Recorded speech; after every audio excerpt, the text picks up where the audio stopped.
চোখে হঠাৎ করে কাল বৈশাখী, চৈত্রের শেষ বেলা পাতা ওড়ে নাকি, গত বছরের মায়া ভেঙে যাবে বলে, রাজপথ ভেসে গেছে অচেনা কাজলে, দু চোখে হঠাৎ করে কাল বৈশাখী, চৈত্রের শেষ বেলা পাতা ওড়ে নাকি, গত বছরের মায়া ভেঙে যাবে বলে, রাজপথ ভেসে গেছে অচেনা কাজলে।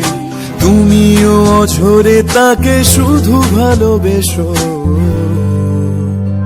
এসো হে বৈশাখ এসো এসো।